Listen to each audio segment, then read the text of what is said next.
Bonjour et bienvenue sur Dukascopy TV. La Réserve fédérale vient de publier le compte-rendu de sa dernière réunion sur la politique monétaire qui témoigne de la préoccupation des gouverneurs par la détérioration des perspectives économiques mondiales et la force inattendue du dollar américain.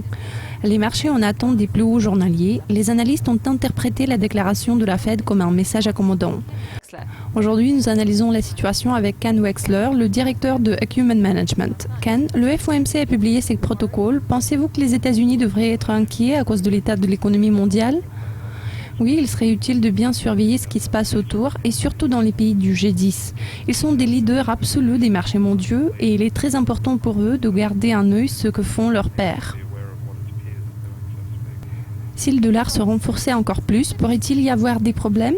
Les problèmes qui en découlent seraient les mêmes que dans d'autres pays. Mais compte tenu de la faible reprise économique, tout renforcement significatif du dollar américain va certainement inhiber la croissance du PIB et il est à noter que le dollar américain est censé se renforcer d'encore 1 ou 2% par rapport à sa valeur actuelle. Les données du PIB qu'on a apprises la veille l'ont fait reculer de 0,3-0,4%. Ça devrait être également pris en compte. Je ne m'attends pas à de grands changements suite au rapport du FOMC d'hier. Le dollar était sous-évalué depuis de nombreuses années sous l'influence de diverses politiques monétaires en plus de l'assouplissement quantitatif. Tous ces facteurs ont contribué à la dépréciation de la monnaie. Ce que nous avons vu au cours des derniers mois, c'est la révision de son cours et le renversement des tendances de plusieurs années. En ce qui concerne l'intervention directe ou indirecte de la Fed afin de provoquer sa déflation, je crois que c'est une question assez difficile, mais à mon avis, la Fed va préférer ne pas s'y engager directement.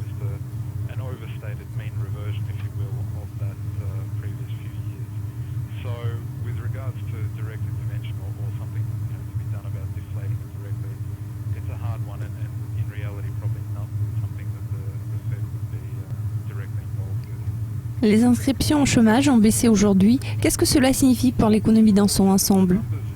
En général, ces données sont positives, ainsi que d'autres séries de données émanant des États-Unis.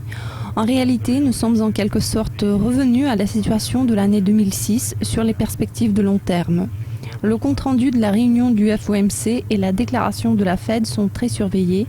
La Fed est convaincue qu'on observe une certaine expansion du marché du travail et une croissance générale dans ce domaine. Cependant, elle n'est pas sûre de sa stabilité.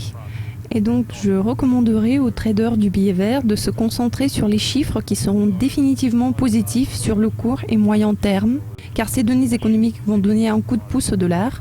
Mais pour ce qui concerne le long terme et les mesures envisagées par la Fed, je dirais que toutes les démarches actuelles de la Fed sont insuffisantes pour assurer une croissance robuste et durable.